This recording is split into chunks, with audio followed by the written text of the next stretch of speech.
J'en ai trouvé une plus jeune et plus belle. Adaptation française. Le velouté fumait encore dans les assiettes lorsque Julien repoussa la sienne et prononça la phrase qui coupa la soirée en deux. J'en ai trouvé une plus jeune et plus belle. Il le dit d'un ton parfaitement calme, comme s'il annonçait la météo du lendemain. Alors évitons les scènes d'accord. Claire se tenait devant la plaque de cuisson, un couteau à la main. Dans la poêle, les pommes de terre sautées grésillaient encore. C'était lui qui les lui avait demandées le matin même, avant de partir au travail. Elle posa lentement le couteau sur la planche. Répète. 8 ans, ça suffit, Claire. Avec elle, j'ai l'impression de revivre. Avec qui? Quelle importance? Elle a 23 ans. À côté d'elle, je ne me sens pas vieux. Tu as 36 ans, Julien. Justement. Et je n'ai pas envie de passer le reste de ma vie face à une femme épuisée, toujours derrière son ordinateur et ses tableaux Excel. Je suis auditrice financière. La précision lui échappa malgré elle. Elle était absurde, mais c'était un réflexe corriger ce qui était faux, même au milieu d'un désastre. Julien eut un sourire méprisant. Auditrice comptable, peu importe. Tu passes tes journées à vérifier l'argent des autres et tu as oublié de vivre. Son téléphone vibra sur la table. Julien le couvrit aussitôt de sa paume, mais Claire avait eu le temps d'apercevoir un prénom Manon. À côté, un cœur rouge. C'est elle, c'est le travail. À 9 heures du soir, ton travail t'envoie des cœurs. Il ne répondit pas. Son silence fut plus violent qu'un aveu. Je pars, reprit-il. Je prends quelques affaires maintenant. Je reviendrai chercher le reste. Cet appartement est à moi, Julien. Je l'ai hérité de mes parents. Tu le sais. Il se retourna dans l'encadrement de la porte. Pour la première fois de la soirée, il sourit vraiment. C'était un sourire froid calculé qu'elle ne lui connaissait pas. Notre appartement, Claire. Nous y avons vécu 8 ans. Alors ne prononce pas trop vite le mot mien. Comment? Ma mère est au courant. Oh, elle va nous aider à tout partager correctement. Il claqua la porte de la chambre. Quelques secondes plus tard, Claire l'entendit ouvrir les placards et arracher ses chemises au cintre. Elle resta seule dans la cuisine. L'odeur des pommes de terre lui souleva le cœur. Il les avait commandées le matin même en sachant déjà qu'il partirait le soir. La sonnette retentit vers 22h30. Sur le palier se tenait Monique, la mère de Julien, avec un grand classeur noir serré contre sa poitrine. Elle affichait la mine grave d'une personne venue présenter ses condoléances. « Ma pauvre Claire, quel malheur pour toute la famille !» Elle entra sans attendre d'être invitée et garda ses chaussures. « Monique, ce n'est vraiment pas le moment. Justement, assieds-toi, il faut que nous parlions entre adultes. » Elle posa le classeur sur la table à côté du velouté froid. Julien sortit de la chambre avec un sac de voyage sur l'épaule. En voyant sa mère, il se détendit immédiatement et vint se placer derrière elle comme un enfant ayant appelé du renfort. « Maman va t'expliquer, dit-il. Elle connaît mieux ces choses-là que nous. »« Quelle chose ?» demanda Claire. Monique ouvrit le classeur. Des formulaires, des photocopies et un stylo étaient soigneusement rangés à l'intérieur. « Vous allez divorcer. C'est décidé. Inutile de transformer cela en guerre. Je veux que tout se passe proprement, sans cris, sans tribunaux, sans frais inutiles. » Proprement répéta Claire. « Exactement, tu signes ces documents et chacun reprend sa route. » Claire prit la première feuille. Ses yeux s'arrêtèrent aussitôt sur un mot « procuration ». Qu'est-ce que c'était Une simple formalité, elle autorise Julien à s'occuper des démarches chez le notaire et auprès des avocats. Comme tu travailles beaucoup, cela t'évitera des déplacements. De quelle démarche? De la liquidation du régime matrimonial, voyons. L'appartement, la voiture, l'épargne, tout sera partagé équitablement. Claire leva les yeux. L'appartement ne fait pas partie des biens communs. Je l'ai reçu par succession avant notre mariage. C'est un bien propre. Un silence tomba. Monique et Julien échangèrent un regard rapide. Une fraction de seconde, mais Claire le remarqua. « Ne joue pas sur les mots, reprit Monique. Vous y avez vécu ensemble. Julien a participé aux travaux.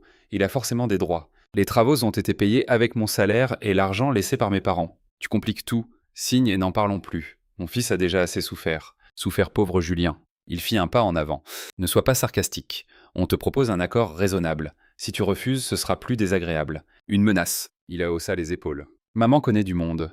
Elle saura se défendre. » Le téléphone de Claire vibra. Un numéro inconnu. Elle refusa l'appel. Il rappela aussitôt, puis un message apparut. « Tu as tort de ne pas répondre. Je suis Manon. Nous devons parler. » Claire posa le téléphone écran contre la table.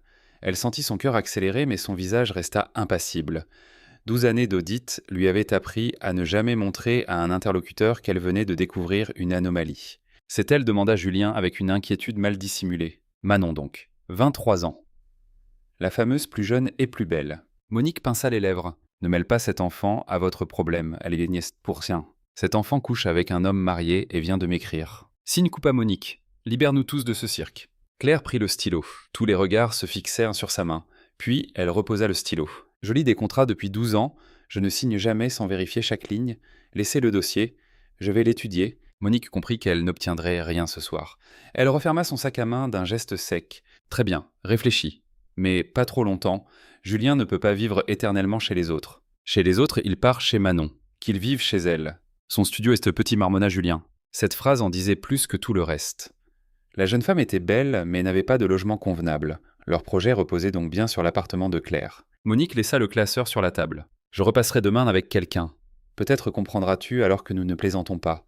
Pense à toi, Claire. À part cet appartement, tu n'as rien. » Julien partit avec elle sans même se retourner. Claire resta dans la cuisine jusqu'à minuit. Le thé refroidit devant elle. Enfin, elle ouvrit le classeur. Il contenait une procuration, un projet d'accord de partage, une estimation immobilière et plusieurs attestations non signées. L'estimation était datée de 2 semaines plus tôt. Claire fronça les sourcils. Aucun agent immobilier, aucun expert et aucun notaire n'était venu chez elle. 2 semaines plus tôt, elle avait même travaillé depuis son domicile pendant 5 jours à cause d'une bronchite. Elle n'aurait pas pu manquer une visite. Au dos du document, quelqu'un avait noté au crayon une somme et 2 mots après transfert. Transfert de quoi ? De la propriété d'un appartement qui ne pouvait juridiquement être transféré sans elle. Elle photographia chaque page recto et verso, puis son téléphone vibra de nouveau. « Pissanday, tu ne dors pas. Je sais que tu ne dors pas. Tu veux savoir qui je suis. » Claire réfléchit quelques secondes puis répondit « Ah, je sais qui tu es. Ce qui m'intéresse, c'est ce que Julien t'a promis. » Les 3 petits points apparurent presque immédiatement. Tu n'es pas aussi naïve qu'il le prétend. Retrouve-moi demain midi au café de la rue des Capucins, sans lui et sans sa mère. Ce sera utile pour toi. Claire relut le message. Sans lui et sans sa mère. Ainsi, l'alliance entre Julien Monique et Manon n'était pas aussi solide qu'elle en avait l'air. Quand un montage présente une faille, murmura-t-elle, c'est par là qu'il faut entrer. Elle rouvrit le classeur et dressa une liste dates incohérentes, absence de coordonnées professionnelles, montant sans justificatif, attestation préparée à l'avance, procuration anormalement large. À 2h du matin, elle avait devant elle une chronologie claire. Ce qu'elle voyait ne ressemblait pas à une séparation improvisée. Cela ressemblait à une opération préparée depuis des semaines. Le lendemain, elle n'avait pas encore terminé son café lorsque la sonnette retentit. Julien se tenait sur le palier avec Manon. La jeune femme était mince élégante, vêtue d'un manteau court et de bottines à talons. Son visage était joli, presque enfantin, mais son regard était dur et calculateur. À peine entrée, elle inspecta le couloir, les moulures, la hauteur sous plafond et la lumière des fenêtres. « Nous avions rendez-vous à midi, dit Claire. »« Le programme a changé, répondit Julien. Manon voulait voir l'appartement. »« Pourquoi veut-elle voir mon appartement ? Notre appartement, corrigea-t-il automatiquement. » Manon traversa le séjour, passa un doigt sur le rebord d'une fenêtre, puis jeta un coup d'œil dans la chambre. Pas mal. Exposé, sud belle, hauteur, cuisine correcte. Il faudrait moderniser la salle de bain, mais il y a du potentiel. Claire sentit une colère froide monter en elle. « Sortez !» Manon se retourna avec un sourire presque amusé. « Il ne sera bientôt plus seulement à toi, » dit-lui Julien. Julien évita le regard de sa femme. « Manon et moi allons vivre ensemble. Maman dit que j'ai droit à une part de la valeur du logement. Ta mère est notaire, avocate, magistrate ou simplement déterminée à voler ce qui ne lui appartient pas. » Manon s'installa sur le canapé sans y être invitée. Écoute, inutile de jouer la tragédie. Julien veut sa part. Monique veut protéger son fils. Moi, je veux que tout se règle vite. Tu signes, tu prends une compensation raisonnable. Il faut compter et tu vas vivre ailleurs. Et pourquoi cette urgence ? Si votre amour est si grand, louez un appartement. À Lyon, les loyers sont hors de prix, lâcha Manon. Elle se mordit aussitôt la lèvre, consciente d'en avoir trop dit. Un bruit de clé se fit entendre. Monique entra avec son propre double.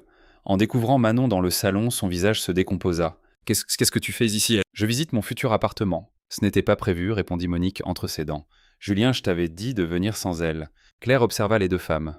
Elles se détestaient. Leur alliance n'était qu'une façade. Monique reprit le contrôle. « Tout le monde dehors sauf Claire.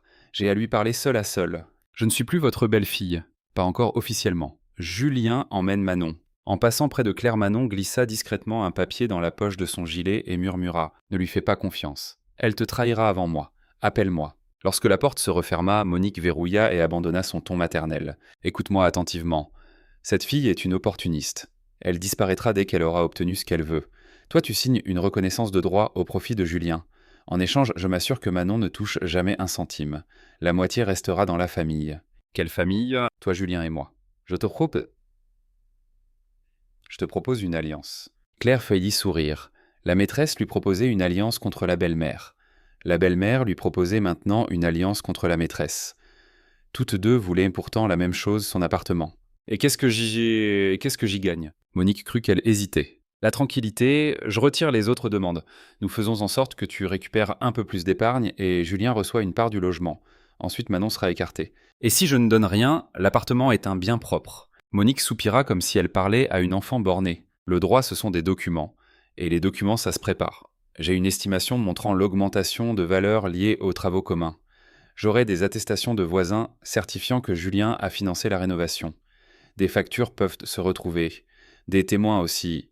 Tu es auditrice, mais même toi, tu ne peux pas lutter contre un dossier bien construit. Claire hocha lentement la tête. Monique venait de reconnaître qu'elle préparait de faux justificatifs. Donnez-moi une journée. Je dois tout peser. Voilà qui est raisonnable. Demain, nous signerons. Dès que Monique fut partie, Claire sortit le papier de sa poche. Il portait un numéro de téléphone et une phrase « Quand tu auras compris qu'ils veulent nous utiliser toutes les deux, appelle. J'ai des preuves. » Claire ne téléphona pas immédiatement. Elle fit du thé, respira lentement et définit ce qu'elle voulait obtenir des faits, pas des confidences. Manon répondit dès la première sonnerie. « T'as mis du temps ? Je suis prudente. Tu dis avoir des preuves. »« Ah, au téléphone. Viens au café. Apporte le classeur noir. Je vais te montrer ce qui est faux. » « Comment sais-tu qu'il existe ?» Un silence puis un rire bref. « Parce que j'étais avec eux lorsqu'ils l'ont préparé.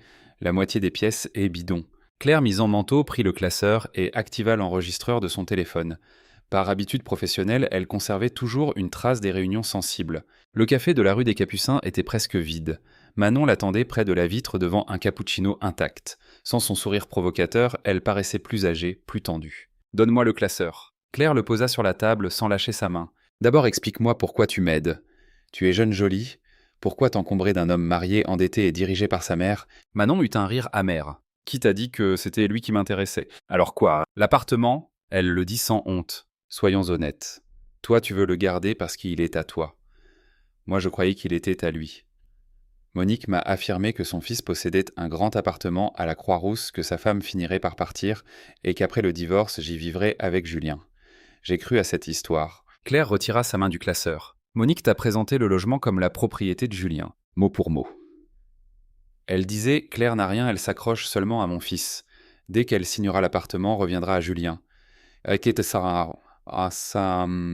Pendant 3 mois, j'ai joué le rôle qu'ils attendaient, puis hier, je découvre qu'il s'agit d'un héritage et qu'ils ne peuvent pas le prendre légalement.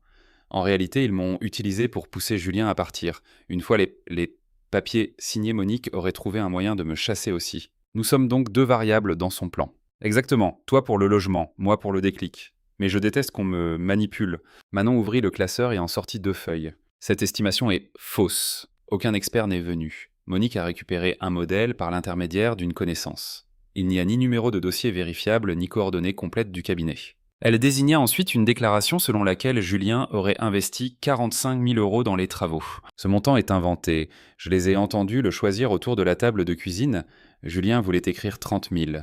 Sa mère a dit que 45 paraîtrait plus convaincant. Tu peux le prouver? Oui. Manon sortit son téléphone. Je ne fais confiance à personne. Depuis 3 mois, j'enregistre les messages et je garde les captures d'écran. Elle lança un fichier audio. La voix de Monique emplit le petit espace entre elle. L'estimation, je m'en occupe. Le principal, c'est de pousser Claire à signer. Après, nous fabriquerons les justificatifs nécessaires. Je convaincrai Madame Besson de dire que Julien a financé les travaux. Elle répétera ce que je lui demanderai. Claire resta silencieuse. J'en ai une dizaine, poursuivit Manon. Dans une autre, Julien propose de répandre au cabinet que tu manipules des audits afin de t'effrayer avec ta réputation professionnelle. Il joue très sale. Pourquoi me donner tout cela? Pas par affection, par colère. Ils m'ont trompé. Je ne demande pas d'argent, je veux seulement voir leur plan s'écrouler. Ensuite, je quitte Lyon.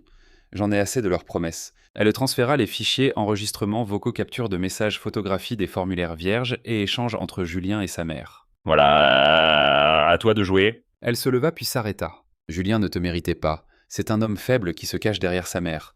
Un jour, tu la remercieras presque de te l'avoir pris. Quand Manon partit, Claire resta seule, avec un téléphone plein de preuves. Pour la première fois depuis 48 heures, elle ne ressentit plus la peur. Elle avait retrouvé un sol ferme sous ses pieds. De retour chez elle, Claire travailla comme elle le faisait lors des missions les plus délicates. Elle créa sur son ordinateur un dossier intitulé simplement « Pièces ». Elle écouta chaque enregistrement 2 fois, nota l'auteur, la date, le contexte et les passages essentiels. Elle classa les captures d'écran par ordre chronologique, compara les métadonnées, photographia de nouveau les documents du classeur et rédigea une synthèse factuelle. Pas d'insultes, pas de phrases inutiles, seulement des dates, des montants, des contradictions et des preuves. À la fin de l'après-midi, n'importe quel lecteur pouvait comprendre en 5 minutes ce qui avait été préparer une estimation immobilière sans fondement de fausses attestations, une procuration permettant à Julien d'agir largement en son nom et une stratégie de pression destinée à lui faire abandonner un bien hérité. Elle appela ensuite Sophie, sa collègue et amie. Elles travaillaient ensemble depuis 10 ans. Sophie, j'ai besoin d'un conseil, et probablement d'un témoin. Tu as une voix étrange. Qu'est-ce qui se passe? Une affaire familiale avec de faux documents? Je t'écoute. Claire raconta tout depuis la phrase prononcée devant le velouté jusqu'aux enregistrements de Manon. Ils reviennent demain pour me faire signer, conclut-elle. Je vais leur laisser croire que je suis prête. J'aimerais que tu sois présente. Avec plaisir. Et j'apporte mon propre enregistreur. Ils arrivèrent le lendemain à 14 heures, Julien, Monique et une voisine âgée, Madame Besson.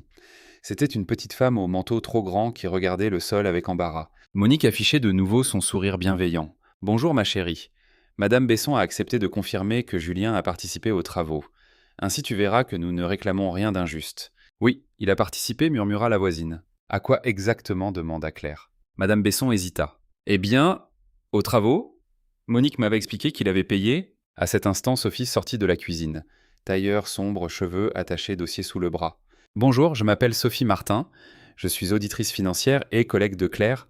Je serai présente pendant l'examen des documents. » Monique se raidit. « Pourquoi avons-nous besoin d'une autre auditrice ?»« Pour que tout soit transparent, répondit Sophie avec un sourire poli. Vous souhaitez que les choses se passent honnêtement, n'est-ce pas ?» Il était trop tard pour reculer. Ils s'installèrent autour de la table. Le classeur noir fut placé au centre. Claire l'ouvrit calmement. Voici la procuration, le projet de convention, l'estimation immobilière et l'attestation concernant les travaux. Commençons par l'estimation. Qui l'a réalisé? Un professionnel agréé, répondit Monique. Son nom. Cela n'a aucune importance. La date indique qu'il est venu il y a 2 semaines. À quelle heure? Je ne m'en souviens plus. C'est curieux. J'étais chez moi toute cette semaine-là. Aucun professionnel n'est entré dans cet appartement. Julien intervint. Tu dormais peut-être? Pendant 5 jours. Sophie prit la feuille et l'examina. Il n'y a pas de référence de mission, pas d'adresse complète du cabinet, pas de numéro sirène, pas de conditions d'évaluation et aucune signature vérifiable. Ce document n'est pas une expertise. C'est un modèle rempli à la main. Monique pâlit. C'est un brouillon daté chiffré et placé dans un dossier destiné à être signé, demanda Claire. Étrange brouillon. Tu cherches la petite bête, s'emporta Monique. Nous essayons de t'aider. Très bien. Parlons donc de cette aide. Claire posa son téléphone sur la table et lança l'enregistrement transmis par Manon. La voix de Monique retentit parfaitement reconnaissable. L'estimation, je m'en occupe. Le principal, c'est de pousser Claire à signer. Après, nous fabriquerons les justificatifs nécessaires. Je convaincrai Madame Besson de dire que Julien a financé les travaux. Elle répétera ce que je lui demanderai.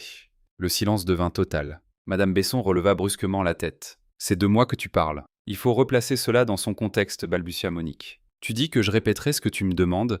Tu m'as raconté que Julien avait vraiment payé et que Claire voulait le jeter dehors sans rien lui laisser. Ne fais pas d'histoire, Jeanne. Je ne m'appelle pas Jeanne quand tu as besoin d'un faux témoin. Je m'appelle Madame Besson et je ne confirmerai rien du tout. La vieille dame se leva rouge de colère. Honte à toi, Monique. Tu voulais me faire mentir. Elle quitta l'appartement en claquant la porte. Julien gardait les yeux baissés. Monique cherchait son souffle.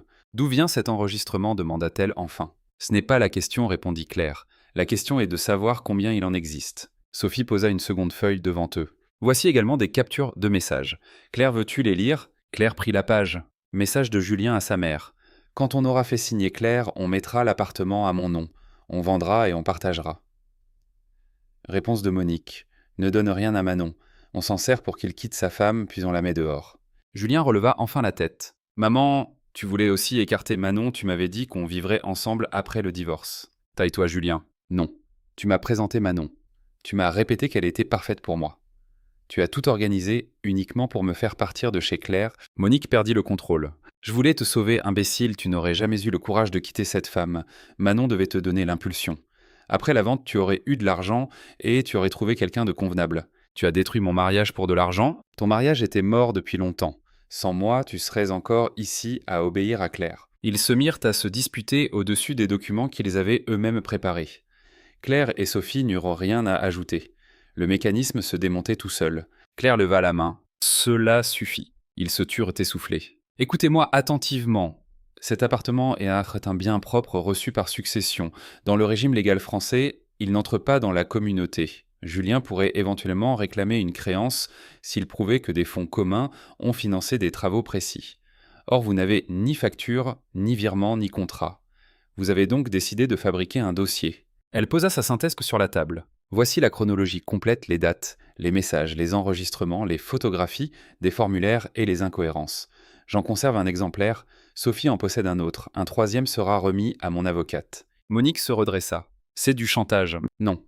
Le chantage suppose que je vous demande quelque chose en échange de mon silence. Je ne vous demande rien. Je conserve seulement la preuve que vous avez envisagé de produire de faux documents et de me faire signer une procuration pour tenter de vous approprier mon logement. Julien avait blêmi. Claire attend. Pas d'avocat. Nous avons été trop loin, d'accord. Manon était une erreur. Maman a exagéré. Oublions tout. Claire le regarda longtemps. La veille, il l'avait appelée femme épuisée. 2 semaines plus tôt, il préparait l'évaluation de son appartement. Quelques heures auparavant, il avait conduit sa maîtresse dans le salon pour qu'elle mesure mentalement les pièces. Et maintenant, parce que le montage venait de s'effondrer, il parlait d'erreur. J'aurais peut-être pu pardonner une infidélité, dit-elle. Une infidélité fait mal, mais elle peut parfois être comprise. Ce que vous avez préparé n'est pas une simple trahison conjugale. C'est une tentative méthodique de me dépouiller. Julien ouvrit la bouche, mais ne trouva rien à répondre. On sonna. Manon se tenait sur le palier avec une valise. À côté d'elle, une femme d'une 40aine d'années portait une robe sombre et une serviette en cuir. « Je ne suis pas venue seule, annonça Manon. Voici maître Isabelle Laurent. Je lui ai transmis les pièces avant de partir. Manon, s'exclama Julien. Toi aussi, tu es contre moi. Je ne suis pas contre toi, Julien. Tu ne représentes plus rien pour moi. Je suis contre ta mère qui m'a promis un appartement tout en prévoyant de me jeter dehors après m'avoir utilisé. Elle se tourna vers Monique. On s'en sert, puis on la met dehors. C'était bien vous. J'ai conservé le message vocal. Claire en a une copie et maître Laurent aussi. Monique la fixa avec haine. Petite garce, le sentiment est partagé. L'avocate ouvrit sa serviette. J'ai examiné les éléments transmis. La situation est assez simple. Le logement hérité par Madame Morel est son bien propre.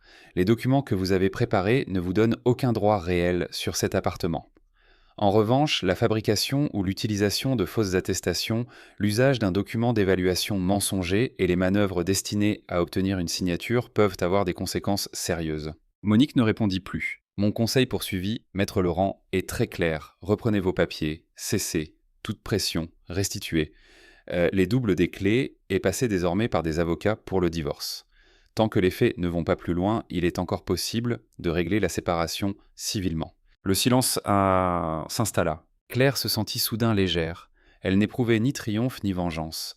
Seulement la sensation de déposer un poids qu'elle portait depuis des années sans savoir qu'il existait. « Vous avez entendu, dit-elle. Prenez le classeur et partez. » Monique rassembla les feuilles d'une main tremblante. À la porte, elle voulut prononcer une dernière phrase blessante, mais Claire l'arrêta. « Non, partez dignement au moins cette fois. » Julien se leva lentement. Avant de sortir, il se retourna. « Je ne pensais pas que cela finirait comme ça. » « Tu y as pensé pendant des semaines, répondit Claire, avec l'estimation, les attestations et la procuration.